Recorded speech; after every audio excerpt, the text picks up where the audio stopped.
Assalamualaikum warahmatullahi wabarakatuh. Selamat petang saudara, kembali hadir menjumpai Anda edisi hari ini 22 April 2019. Beragam informasi menarik kami segera tengahkan ke depan Anda, kami rangkum dalam Sumsel hari ini. Berikut kami hadirkan dua cuplikan Sumsel hari ini. Siswa sekolah menengah pertama dan madrasah sanawiyah di seluruh tanah air mulai hari ini mengikuti ujian nasional. Masyarakat diminta untuk bersabar menunggu hasil penghitungan suara pemilihan umum tahun 2019.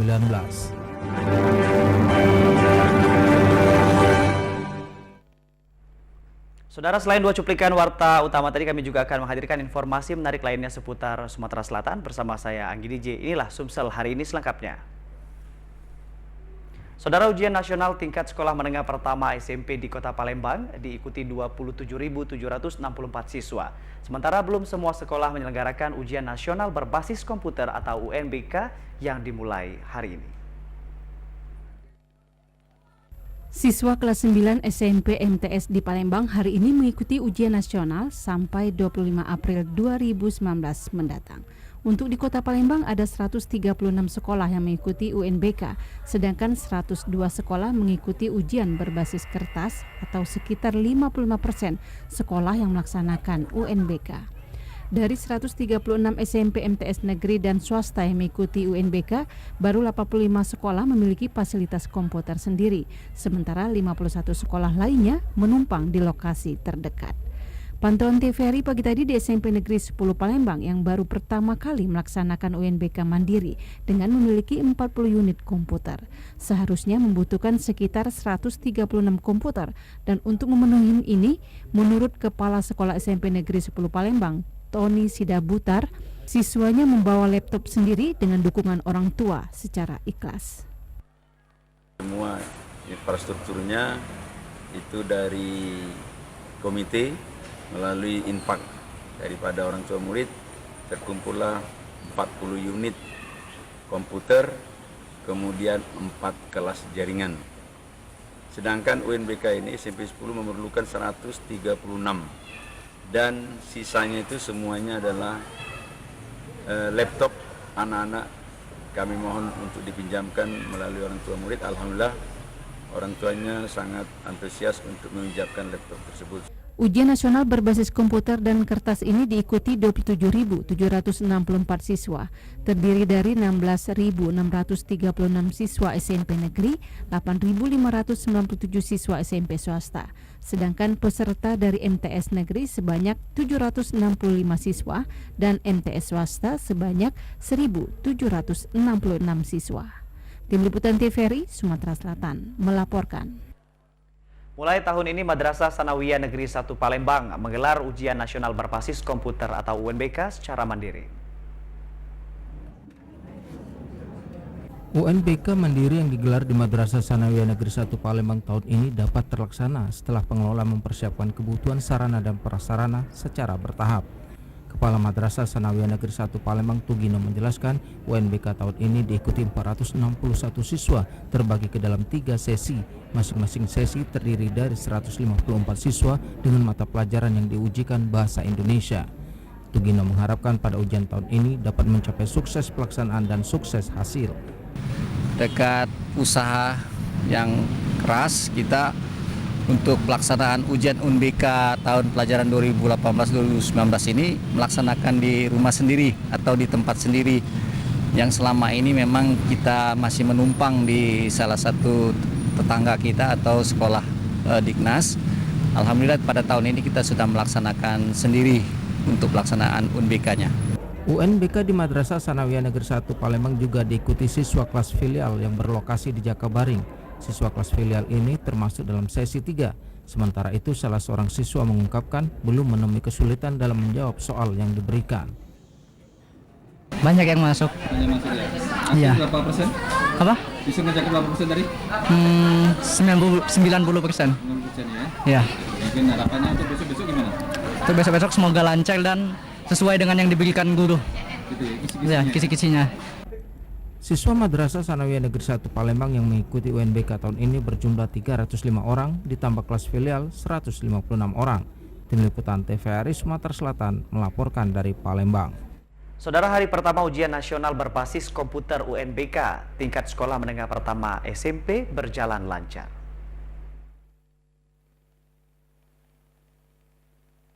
Tepat pukul 7.00, siswa-siswi memasuki ruangan kelas untuk mengikuti UNBK di hari pertama. Terpantau di Subrayon 3 jumlah peserta UNBK diikuti 919 siswa. Haji Maskyur, Kepala Sekolah Menengah Pertama Negeri 3 Palembang mengatakan, di SMP Negeri 3 terdapat 5 sekolah yang menginduk antara lain SMP Saverius, SMP Metodis, SMP Indriasana, SMP Baptis, dan SMP Dharma Jaya. UNBK ini akan berlangsung tanggal 22 April hingga 25 April 2019 mendatang. UNBK ini SMP Negeri 3 Palembang masih menginduk ataupun menumpang di SMA Negeri 10 Palembang. Yang pelaksanaan UNBK di SMA Negeri 10 ini adalah 5 lokal. Jadi 5 lokal, 5 kelas untuk yang pengawasnya adalah pengawas silang, kemudian praktornya ada dari SMP Negeri 3, teknisinya juga ada SMP Negeri 3 dan ada bantuan dari SMA Negeri 10 Palembang.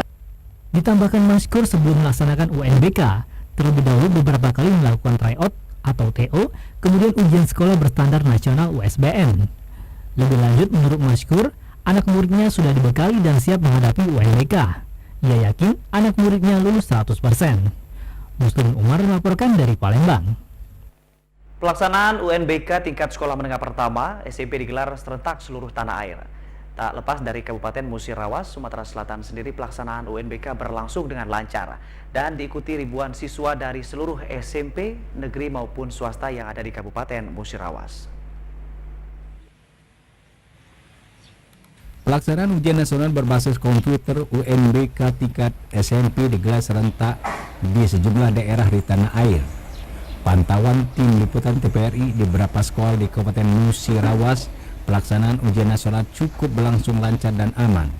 Seperti di SMP Negeri Desa Mangun Harjo, Kecamatan Purwodadi. Pada pelaksanaan ujian nasional tahun ini diikuti sebanyak 148 siswa yang terbagi dalam 3 sesi dimulai pukul 7.30 pagi hingga pukul 4 sore. Sekolah ini untuk tahun 2019 pada pelaksanaan ujian UNBK dilaksanakan secara mandiri karena telah memiliki fasilitas laboratorium komputer sendiri. Untuk tahun ini SMP Negeri Ulun Harjo bisa melaksanakan UNBK mandiri di jumlah peserta sebanyak 148 siswa, terdiri dari 3 session. Kemudian untuk mempersiapkan segala sesuatunya itu, terutama masalah komputer, kita mengadakan mandiri melalui komite sekolah dan bantuan dari sekolah itu sendiri. Ya, kami untuk mengantisipasi kurangnya perjalanan seperti yang tadi dialami, kami sudah menyiapkan chat yang cukup besar yang 5.000 watt untuk mengantisipasi itu. Sementara itu, untuk antisipasi pemadaman listrik, pihak sekolah pun telah berkoordinasi dengan pihak PLN untuk menjamin tidak adanya pemadaman selama berlangsungnya ujian nasional selama 4 hari ke depan. Dari Lubuk Linggau, Ferry Setiawan, TVRI Sumsel melaporkan. Untuk menghadapi persaingan yang semakin ketat di era globalisasi saat ini, perguruan tinggi dituntut meningkatkan mutu lulusan sehingga siap berperan di tengah masyarakat.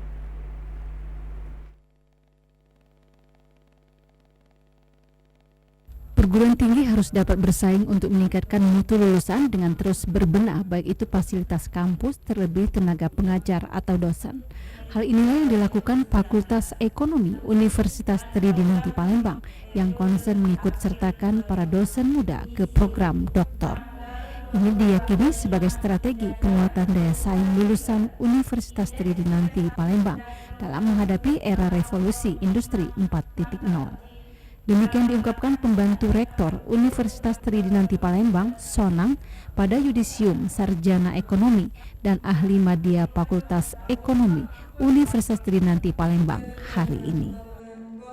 Lulusan untuk saat ini, kami mengharapkan mereka bisa mengikuti era yang sudah memasuki negara kita sekarang, itu era globalisasi ya.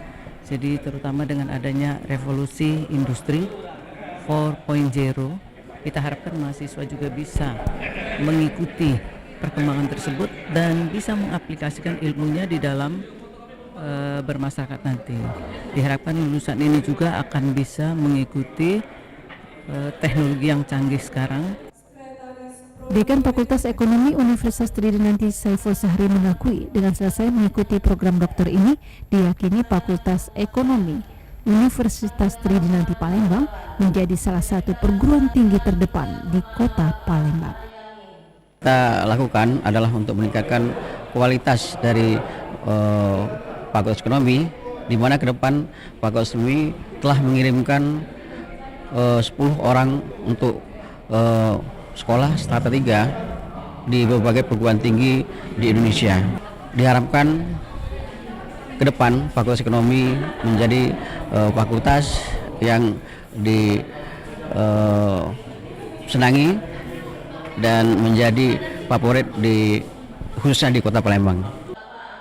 Dengan menyandang gelar sarjana ekonomi dan ahli media, para alumni diyakini siap bersaing menghadapi tantangan dan diharapkan tidak hanya berhenti di sini dan terus meningkatkan kualitas diri dengan melanjutkan pendidikan lebih tinggi.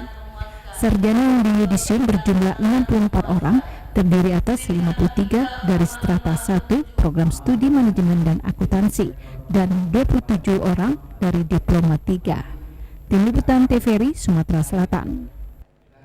Saudara, tetaplah bersama kami, informasi lainnya akan hadir sesaat lagi.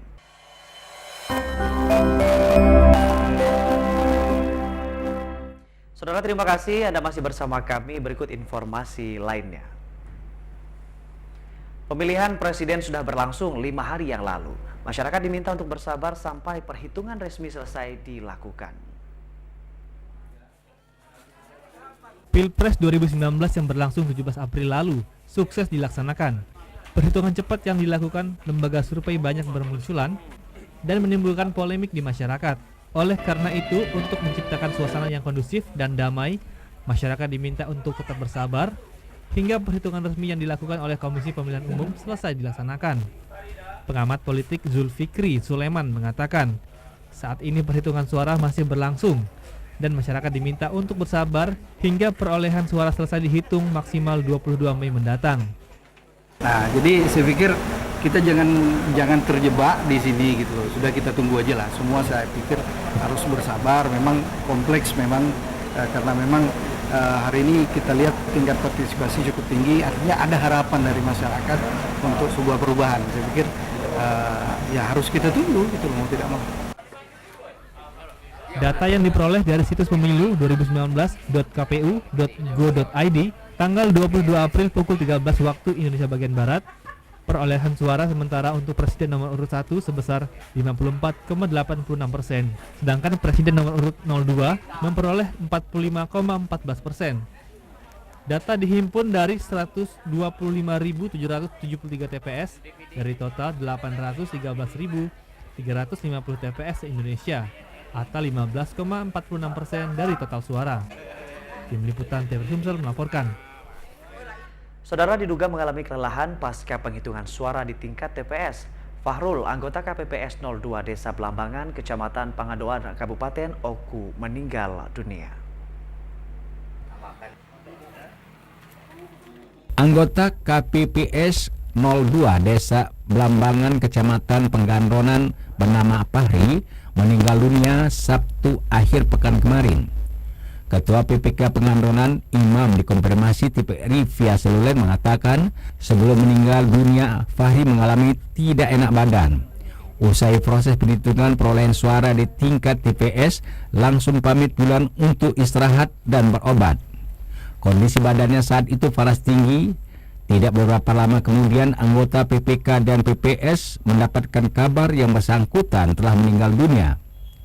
Ketua KPU Oku Naning Wijaya membenarkan ada salah satu anggota KPPS yang meninggal dunia setelah menyelesaikan tugasnya. Naning sendiri baru mengetahui kabar tersebut dari PPK Pengandonan kemarin. Kemarin ada salah satu petugas KPPS, saya Fahrul, umur 50 tahun. Diinformasikan meninggal dunia itu di petugas KPPS di Desa Belambangan, di Kecamatan Pengandonan. Riwayatnya mempunyai darah tinggi setelah melaksanakan kerja. Melakukan proses itu yang terjadi di KPPS 2 Desa Belambangan yang terjadi hari pagi itu setelah pulang beliau melihat panas tinggi kemudian meninggal. Saat ini jenazah Fahrul sudah dimakamkan. Muhammad Ulin TVRI Sumsel melaporkan. Tempat pemungutan suara 36 RT 25 RW 06 Kelurahan 2 Ilir Kecamatan Ilir Timur 2 Palembang menggelar pemilihan lanjutan pada hari Minggu yang lalu karena tertunda akibat distribusi surat suara pada 17 April yang lalu. TPS 36 merupakan satu dari 2 TPS yang melakukan pemilihan lanjutan di Kelurahan Lawang Kidul Kecamatan Ilir Timur 2 Palembang. Masyarakat meramaikan TPS tersebut untuk mencoblos pasangan calon presiden dan wakil presiden, calon DPD RI, DPR RI, DPD Provinsi, dan DPRD Kota. Panitia Badan Pengawas Pemilu TPS 36 menggelar pemilu lanjutan karena saat pelaksanaan Rabu kemarin surat suara untuk Pilpres mengalami kekurangan. Ketua KPU Sumsel Kelly Mariana mengatakan proses pencoblosan lanjutan berlangsung tanpa masalah. Ia mengungkapkan pada hari Rabu 17 April 40% dari DPT belum melakukan pencoblosan. Karena pada saat pencoblosan itu kan kekurangan surat-suara Pilpres. Bapak pemilih tidak mau meneruskan dengan mencoblos surat-suara saja. Mereka maunya 5. Akhirnya pencoblosan dihentikan karenanya kita mengkriteriakan ini sebagai pemilu lanjutan. Jadi semua di stop. Akhirnya hari ini pemilu lanjutan ini melakukan pencoblosan untuk 5 jenis surat-suara. Di Kecamatan Ilir Timur 2 Palembang, Kelly Mariana mengatakan baru 2 TPS yang melakukan pemilihan lanjutan, yakni TPS 36 dan TPS 11 Lawang Kidul. Pihaknya masih menunggu rekomendasi dari Bawaslu apakah ada TPS yang melakukan pemilihan kembali baik dalam bentuk pemilihan ulang maupun lanjutan. Bram Anhar TVRI Sumsel melaporkan. Permasalahan distribusi logistik pemilu pada 17 April 2019 yang lalu memaksa KPU Kota Palembang menggelar pemilu lanjutan di 2 TPS di Kota Palembang.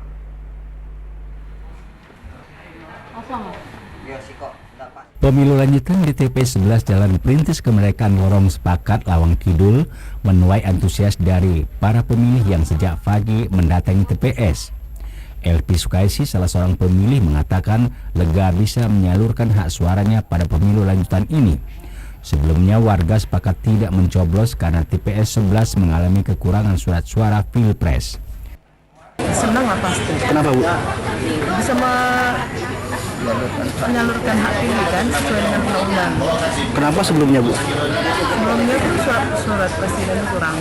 Jadi kita hari ini ya? Jadi hari ini. Kemarin kami tidak mau melanjutkan kan. Cuma kalau milih tidak ada satu surat yang tidak ada kan. Sementara itu KPPS 11 Kelurahan Lawang Kidul Mukmin mengatakan antusias warga dalam pemilihan lanjutan hari ini cukup tinggi. Jumlah mata pilih lanjutan ini mencapai 114 mata pilih. Mata pilih hari ini yang memilih kalaupun hadir semua itu lebih kurang 140-an, 141. Dari itulah tadi jumlah DPT kami itu 290 ditambah dengan DPK berarti 302. Sedangkan kemarin yang sudah memilih itu 161. Dari 290 daftar pemilih tetap, TPS 11 Lawang Kidul mengalami kekurangan surat suara Pilpres sebanyak 130 lembar.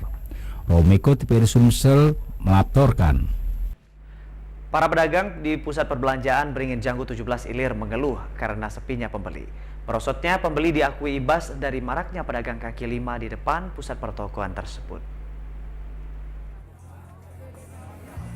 Pedagang kaki lima yang menggelar dagangannya di depan pertokoan Beringin Janggut sangat berimbas pada menurunnya pembelian di pusat perbelanjaan Dika. Para pedagang mengaku pasca kebakaran di tahun 2011, pusat perbelanjaan Dika sempat ramai dikunjungi pembeli. Karena pada waktu itu konsumen lebih leluasa parkir di halaman depan pertokoan. Tetapi saat ini areal parkir sudah dipenuhi pedagang kaki lima, sehingga konsumen sulit memarkirkan kendaraan mereka. Selain itu, jenis dagangan yang dijual para pedagang kaki lima kebanyakan sama seperti yang diperdagangkan di pusat pertokoan Dika. Itulah sebabnya konsumen lebih memilih belanja di pedagang kaki lima. Yang menurutkan konsumen di sini tempat parkiran pertama, terus kedua mungkin juga tidak ada tempat mainan, tempat makan kayak gitu di sini tempatnya. Jadi Bu Ani bagaimana melihat pedagang kaki lima yang ada di depan sana? Sangat mengganggu kan? Ya lumayan mengganggu, soalnya sangat mengganggu. Karena ya otomatis kan mereka yang naik ke atas tuh berkurang karena mereka semua yang di bawah itu memang ada, mau tas mau apa tuh adanya. Jadi mereka tidak perlu lagi naik ke atas. Mereka pikir mungkin begitu. Pengakuan Ani, salah seorang pedagang di pertokoan Dika ini, diperkuat pengurus pertokoan Marihat Desain. Marihat berharap ada ketegasan pemerintah Kota Palembang untuk mengembalikan gairah transaksi di pertokoan ini seperti di tahun 2011 lalu. Sebagian besar kosong, kecuali misalnya pemerintah kota membersihkan kaki lima yang memakai badan jalan. Karena badan jalan itu kan sebenarnya untuk kepentingan umum, bukan kepentingan perorangan, yang berdampak nggak baik ke pusat perbelanjaan Dika. Jadi mereka banyak yang keluar, sehingga mereka banyak yang tutup karena memang minat orang mau berbelanja ke Dika ini menurun. Ketika disinggung soal legalitas para pedagang kaki lima di depan Dika, Marihat memprediksi perdagangan tersebut ilegal dan dibackingi oknum. Prediksi Marihat itu mendekati kebenaran karena dari pengakuan mereka kepada reporter TVRI yang namanya minta dirahasiakan, mereka membayar Rp800.000 per lapak kepada koordinator pedagang. Husin Ali, TVRI Sumsel melaporkan dari Palembang. Saudara, informasi lainnya akan kami hadirkan sesaat lagi, tetaplah bersama kami.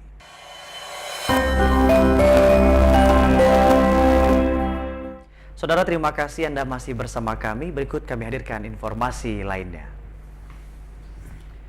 Saudara, perwakilan kelompok tani di Kabupaten Banyuasin yang beranggotakan ratusan orang mendatangi lahan terlantar X-Trans 1996 yang terletak di Desa Sedang dan Desa Tanjung Laut. Hal tersebut dikarenakan akan diduga dikuasai PT Mar untuk perkebunan kelapa sawit.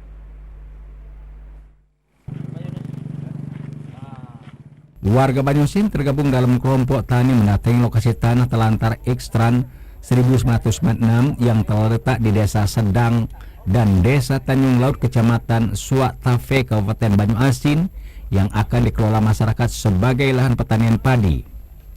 Perwakilan masyarakat ini meminta pihak perusahaan PT Mitra Aneka Rezeki atau MAR menghentikan aktivitasnya menggarap tanah telantar yang tidak memiliki perpanjangan surat hak guna usaha atau HGU dari tahun 2014 akhir. Dan kondisi tanah sudah dikuasai negara sejak awal tahun 2015 lalu. Menurut warga, lahan seluas 1.456 hektar sudah dibebaskan Kementerian Agraria Badan Pertanian Nasional dan akan dikelola masyarakat melalui kelompok tani sebagai lahan pertanian padi. Khususnya di wilayah Indonesia, untuk sawit itu sudah dicabut, kata Presiden. Jadi kalau PT ini terus diberi peluang, mana lagi untuk masyarakat, Pak? Jadi sekarang masyarakat siap bertanggung jawab. Kami segera dengan sangat dengan Bapak PT, menurut Bapak Presiden, PT sudah dicabut izin. Kami mohon sampai bertemu dengan Presiden kan. Awalnya transmigrasi. Ini intinya. Yang ini intinya, bukannya plasma. Kalau plasma itu seberang. Kalau yang sebelah sini 1.400 itu inti. Inti daripada lahan tran tersebut. Rencana seluruh masyarakat kabupaten untuk ingin memiliki wilayah lahan 1.400 hektar ini. Sementara pihak PT MAR mengklaim sudah memiliki HGU dan surat untuk menggarap lahan tersebut. Dasar dari itu kita juga ada pegangan untuk membuka lahan ini. Oh, inilah sebagai dasar kami untuk mengerjakan lahan ini. Dan perlu juga kami minta kepada masyarakat, ya, ini adalah produk yang berundang-undang yang dikeluarkan oleh pemerintah. Warga berharap pemerintah Banyuasin dapat menyelesaikan permasalahan tersebut agar masyarakat dapat bercocok tanam, menanam padi, mendukung program pemerintah Banyuasin. Martin, TVRI Sumsel melaporkan. Beralih ke informasi lainnya, saudara, sejak beberapa tahun belakangan ini harga karet masih belum stabil. Fluktuasi harga karet ini tidak serta-merta berpengaruh terhadap persentase tingkat kemiskinan di Sumatera Selatan. Karet merupakan salah satu komoditi andalan Provinsi Sumatera Selatan dan menjadi mata pencaharian sebagian besar petani Sumsel. Namun, sejak beberapa tahun terakhir, harga karet tidak stabil. Dengan kondisi saat ini, harga karet antara 5 sampai Rp10.000 per kilogram. Menurut Kepala Bapeda Sumsel, Ekowati Ratnaningsi, berfluktuasinya harga karet tidak serta-merta mempengaruhi tingkat kemiskinan di Sumatera Selatan. Di saat harga karet Rp14.000 per kilogram, tingkat kemiskinan Sumsel 14%. Saat harga karet Rp7.000, tingkat kemiskinan 12,9%.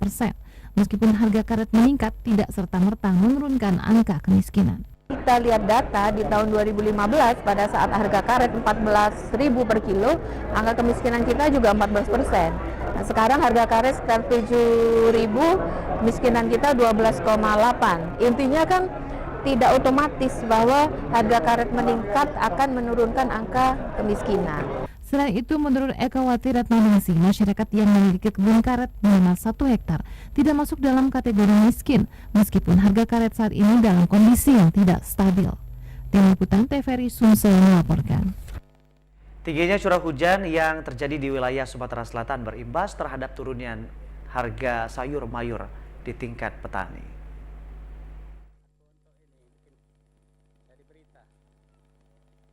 Hingga saat ini harga sayur mayur di tingkat petani belum mencapai harga normal, bahkan cenderung terjadi penurunan. Kondisi ini cukup dikeluhkan para petani sayur terutama di Kecamatan Indralaya, Kabupaten Ogan Ilir. Menurut salah seorang petani sayur, Heri, harga sayur mayur normal di tingkat petani siogianya di atas Rp5.000 per kilogram. Namun saat ini harga sayur mayur masih di bawah Rp4.000, seperti kacang panjang masih berkisar Rp2.000 per kilogram, oyong atau kisik Rp3.000 per kilogram, dan mentimun Rp2.000 per kilogram. Bahkan harga sayur mayur terkadang anjlok mencapai Rp1.000 seperti mentimun dan kacang panjang. Harga sayuran turun, Pak. Iya ya. Turun itu apa penyebabnya nih? Ya banyak penanam, banyak masukan yang tani dan nanamnya. Itu apa? Itu harga-harga seperti terong ini berapa ini? Kisik ini 3,5, 3.000. 3,5. 3,5. Tadinya berapa? Harganya kalau harga standar 5.000-an, Pak. 5.000 ya. Kalau kacang? Kacang biasa 4.000, sekarang cuma 2.000. 2.000. Itu pun naik turun? Naik turun, Pak. Kadang 1.500. Kemarin pernah nyampe ke 1.000. Oh, itu ya.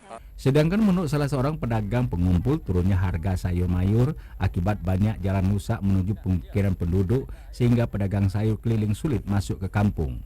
Sanwani Kamaludin, TVRI Sumsel melaporkan.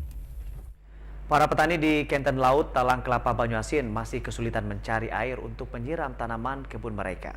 Kalaupun ada harus menyediakan pompa dan selang air yang harus panjang.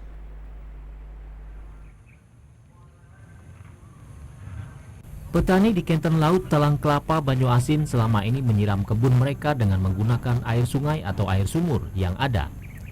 Dengan menggunakan pompa dan selang panjang, mereka menyiram tanaman agar tetap tumbuh subur dan berkembang dengan baik. Jika musim hujan seperti saat ini, air yang tersedia cukup banyak. Namun jika memasuki musim kemarau, air sulit untuk didapat. Suparmin, salah satu petani di wilayah ini, menuturkan selama hampir 20 tahun menggarap kebun, belum pernah mendapatkan bantuan dari pemerintah, baik itu bibit, pupuk, maupun racun tanaman. Apalagi bantuan pompa air dan peralatan pertanian lainnya, seperti cangkul atau mesin pengolah tanah. Kemarau terbantu karena dulu Alat sedotnya? alat sedotnya beli sendiri. Beli sendiri. Ya. Terus alat pertanian lain, Pak, cangkul atau Ya alat? segalanya beli sendiri. Beli sendiri, belum pernah dapat juga bantuan ya? Belum pernah dapat bantuan ya. Permintaannya sama pemerintah apa, Pak? Ya kalau bisa ya diperhatikan para petani ini kecil inilah, kalau memang bisa dibantu, mohon bantuannya. Kalau memang enggak, yang penting diperlancar usaha kami ini kayak ini. Pemasaran seperti itu ya? Iya. Nah, nampung kan. Nah, itu untuk sawi sama itu. Suparmin dan para petani lainnya juga mengeluh harga pupuk dan pestisida yang sangat mahal hingga tidak sebanding antara modal dan pendapatan. Mereka kadang merugi karena harga sayur mayur sangat murah di pasaran. Wijaya, Tim Liputan, TVRI Sumsel melaporkan. Saudara, industri rumahan bila ditekuni mampu meningkatkan ekonomi bagi pelaku usahanya. Ini pula yang ditekuni salah seorang pemuda di Pulau Kerto, Palembang. Di awal usahanya 4 tahun silam, Nawi hanya memproduksi keripik singkong seorang diri dan sesekali dibantu istrinya. Setelah keripik singkong diproduksi, dirinya jugalah yang memasarkan dari warung ke warung. Hasilnya cukup mengejutkan karena tanpa disadari, setiap hari permintaan akan keripik singkong produksinya semakin banyak peminat. Dari permintaan tinggi itulah akhirnya Nawi saat ini mempekerjakan sedikitnya 9 orang pekerja, terbagi atas bagian pengupas singkong, pemotong, menggoreng, hingga pada mengemas keripik. Dalam satu hari, Nawi mampu menghabiskan singkong sebanyak 600 kg. Dan singkong-singkong ini diperoleh dari perkebunan singkong Tulung Selapan Oki.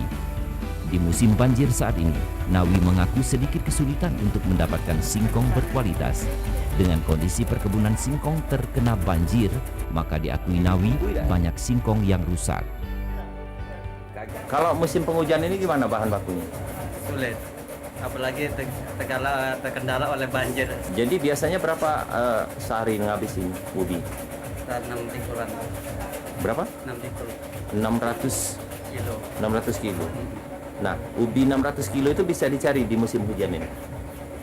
Ya, tidak sesuai dengan harapan lah. Ubinya itu jelek, kena banjir. Kalau sebelum kalau enggak banjir? Biasanya bagus-bagus. Kita ubi dari mana? Dari Selapan.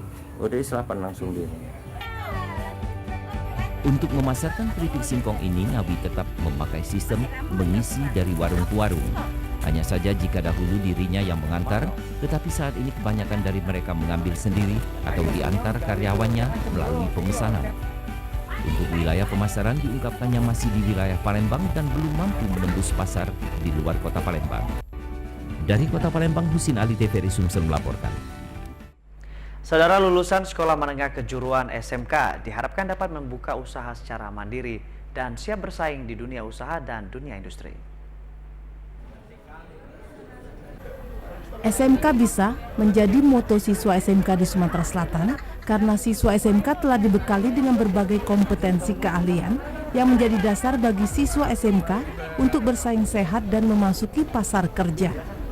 Diakui Kepala SMK Negeri 8 Palembang, M. Ropik, saat melepas siswanya sebanyak 289 siswa, terdiri dari 4 jurusan, yaitu Teknik Komputer Jaringan, Akuntansi, Perhotelan, dan Administrasi Perkantoran.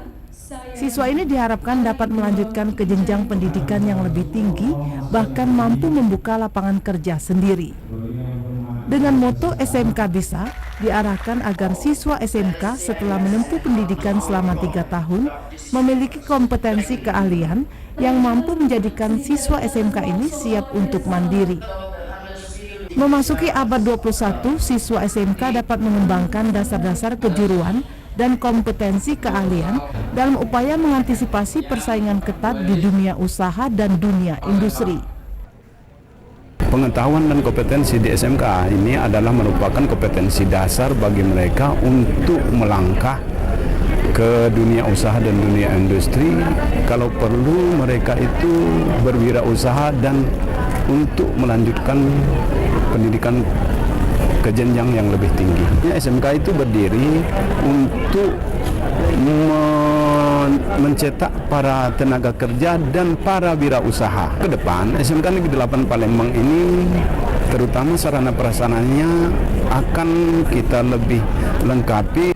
Pengawas SMK Distrik Sumsel, Mursal RM menegaskan, dengan kompetensi keahlian yang dimiliki, siswa SMK akan siap bekerja di dunia usaha dan dunia industri.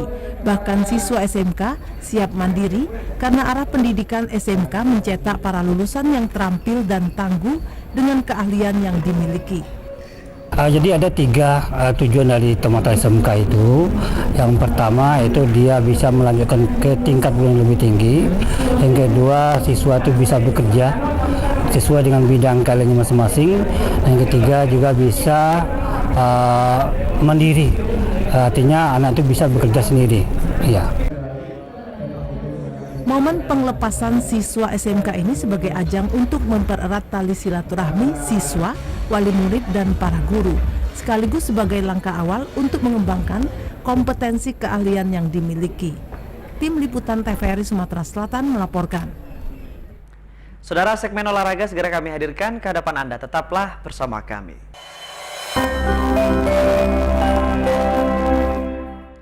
Saudara, terima kasih Anda masih bersama kami. Berikut kami akan hadirkan segmen olahraga.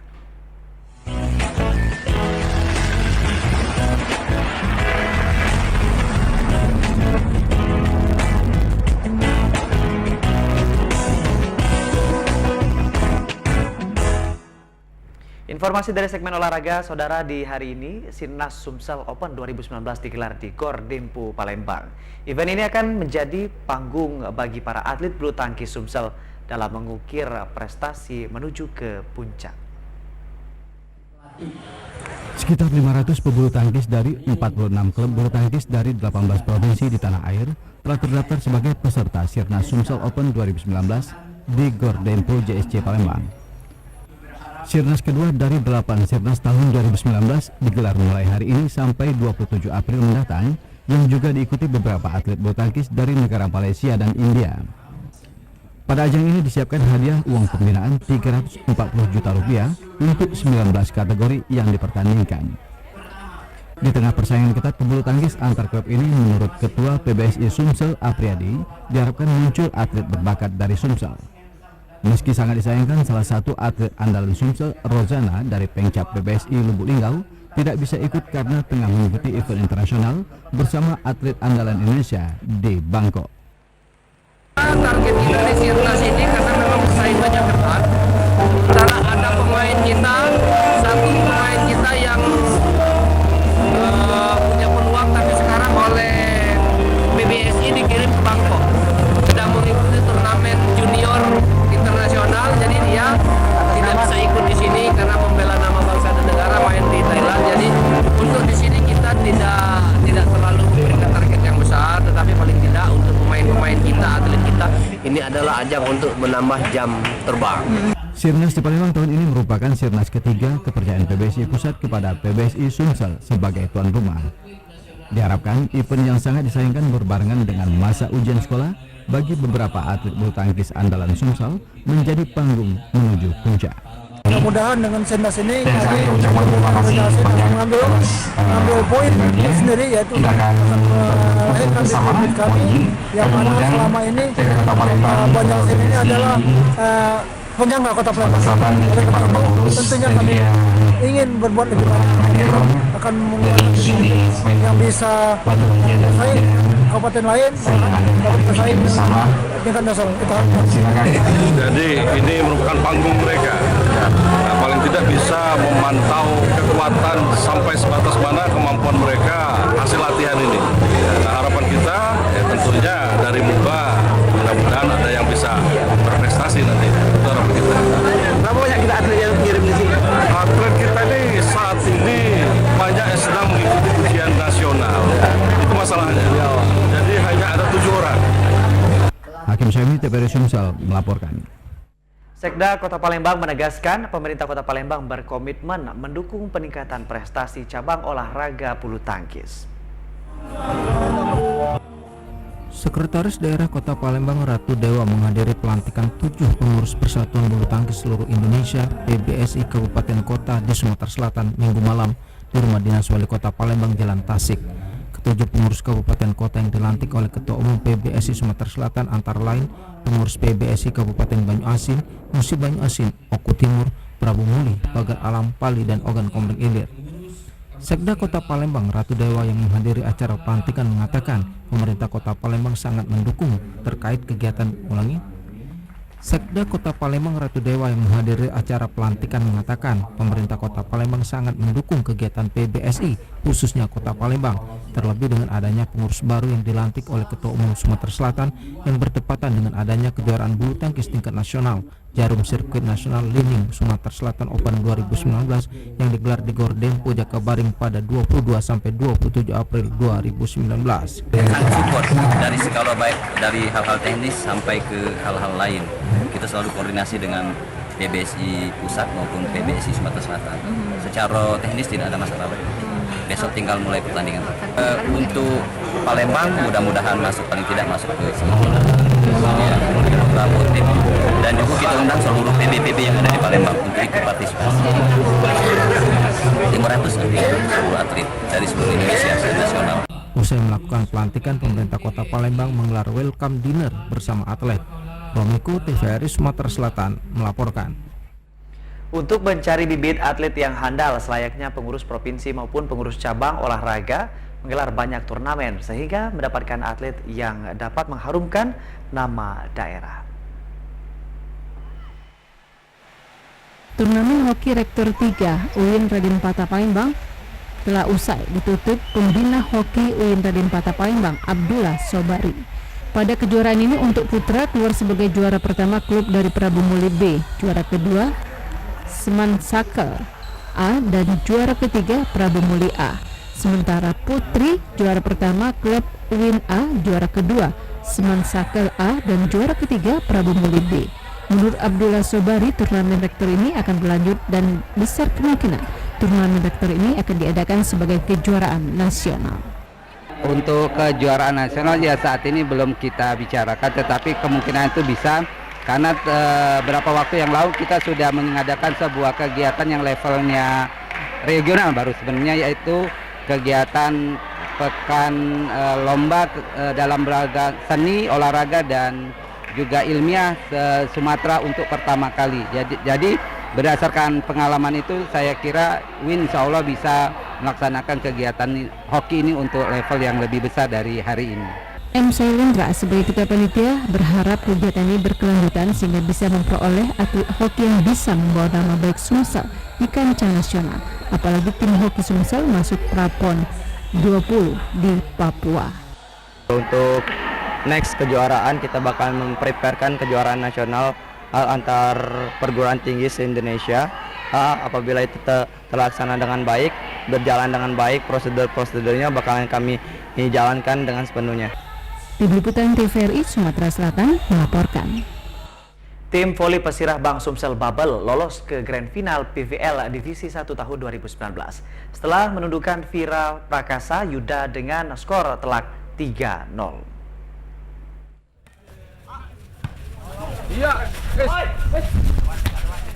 Tim voli pesirah Bank Sumsel Babel berhasil memenangkan 2 kali pertandingan di babak Final Four dan mengoleksi poin 6 dengan menyelesaikan 1 kali lagi pertandingan di babak Final Four. Tim voli pesirah BSB yang berkostum biru melaju ke Grand Final setelah mengalahkan Vira Prakasa Yuda yang berkostum hitam dalam 3 set langsung dengan skor 26, 24, 25, 18, dan 25, 19. Tim voli pesirah BSB berhasil menang dengan skor yang meyakinkan 3-0. Menurut Kapten tim voli pesirah BSB Heru, timnya masih menyisakan 1 pertandingan sebelum melaju ke babak Grand Final dengan target dapat merebut gelar juara PVL Divisi 1 tahun 2019 dan promosi ke Divisi Utama tahun 2019 ini. Ya baik, kawan-kawan juga baik, kompak satu sama lain. Serangannya, pertahanannya seperti apa tadi? Yang dilatih sama pelatih kayak biasa. Ahmad Maris, TVRI Sumatera Selatan melaporkan. Mantan pemain Sriwijaya FC Siswanto yang pernah memberikan gelar juara ISL tahun 2011 dan 2012 bersama Coach Kas Hartadi berjanji membawa Sriwijaya FC menjadi juara Liga 2 tahun 2019 ini. Winner lincah dan berpengalaman Siswanto sudah resmi dikontrak oleh manajemen Sriwijaya FC untuk 1 musim. Siswanto kini berusia 34 tahun, namun visi bermainnya dan pengalamannya masih sangat dibutuhkan oleh Sriwijaya FC. Apalagi Siswanto berpengalaman bermain di Liga 2. Musim lalu Siswanto bermain untuk Kalteng Putra FC dan berhasil menjadi runner-up Liga 2 tahun 2018-2019 dan berhasil promosi ke Liga 1 tahun 2019 ini. Menurut winger Sriwijaya FC Siswanto, dia biasa bermain di sektor sayap kanan dan kiri dan bisa juga bermain sebagai penyerang sayap kanan dan kiri. Menurut Siswanto, Sriwijaya FC harus segera kembali ke Liga 1 tahun 2020 mendatang dan menjadi juara Liga 2 tahun 2019 ini. Optimis semua kemarin, sekarang tahun ini kemarin Liga 2 sama juga cukup ketat gitu kan. Tahun ini juga pasti lebih berat dan semua pertandingan berjalan netral, fair play, siapapun itu di luar pasti kita tidak meremehkan lawan di kandang maupun di luar. Saya rasa semua punya peluang ya, karena kita lihat kalau dari segi materi saya rasa PSIM juga ini terus, tapi kita bukan satu grup sama beliau, tapi yang di grup barat kita harus waspadai ya Persis Solo. Masih ada waktu sebulan setengah lagi bagi Suwanto dan kawan-kawannya untuk membenahi diri sebelum Liga 2 tahun 2019 dimulai. Ahmad Maris, TVRI Sumsel melaporkan.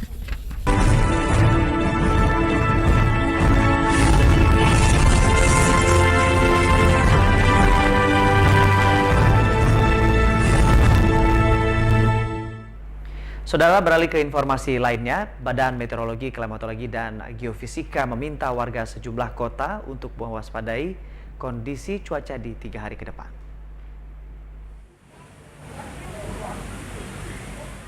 Masyarakat di sejumlah kota dalam Provinsi Sumatera Selatan perlu mewaspadai kondisi cuaca untuk 3 hari ke depan. Data Badan Meteorologi, Klimatologi, dan Geofisika menyebutkan kondisi cuaca 3 hari ke depan berpotensi hujan dengan intensitas sedang hingga lebat disertai petir dan angin kencang. Berdasarkan perakiraan, sejumlah kota yang akan mengalami hujan petir pada malam hari di Sumatera Selatan antara lain Kota Batu Raja, Lubuk Linggau, Muara Enim, Pangkalan Balai, dan Sekayu. Sementara kota-kota yang mengalami hujan dengan intensitas sedang hingga lebat disertai petir dan angin kencang dengan durasi singkat pada siang dan malam hari terjadi di wilayah Banyu Asin, Ogan Komering Ilir, Palembang, Pagar Alam, Musi Banyu Asin, dan wilayah Muara Rupit. Hujan petir pada dini hari diperkirakan akan terjadi di wilayah Kota Kayu Agung pada 3 hari ke depan dengan suhu terendah 19 derajat Celcius dan suhu tertinggi 32 derajat Celcius. Tim Liputan TVRI Sumatera Selatan melaporkan dari Palembang. Melakukan penggelapan barang di tempatnya bekerja, seorang ibu rumah tangga diringkus Satuan Reskrim Polres Ogan Ilir. Dalam aksinya tersebut, tersangka berhasil meraup keuntungan hingga puluhan juta rupiah.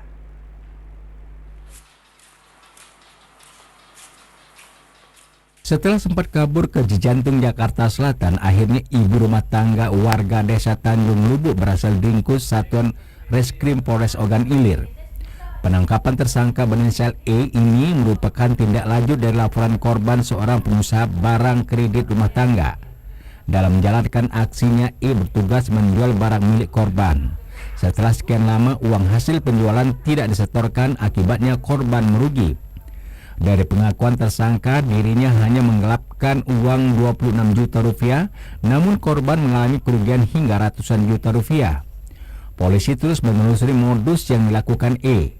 Murni dilakukan sendiri atau berkelompok, mengingat total kerugian korban mencapai 800 juta rupiah. Kasus ini kasus penipuan dan penggelapan. Yang digelapkan itu uang hasil barang-barang yang dijual oleh tersangka. Uang tersebut dipakai untuk keperluan sehari-hari. Karena tidak sekaligus. Dia berapa banyak yang digelapkan? Untuk barangnya ada 22 barang. Dengan total nominal? Nominalnya puluhan juta. Guna mempertanggungjawabkan perbuatannya, ibu 2 orang anak ini harus mendekam di balik jeruji dan dijerat pasal 378 junto pasal 374, yaitu melakukan penggelapan dalam jabatan dengan ancaman hukuman 5 tahun penjara. Yudi Gromiko, TVRI Sumsel melaporkan dari Ogan Ilir. Dari Sumatera Selatan hari ini, kami mengucapkan terima kasih banyak atas kebersamaan Anda. Saya Anggi DJ dan tim kerabat kerja yang bertugas pamit undur diri. Selamat petang dan sampai jumpa.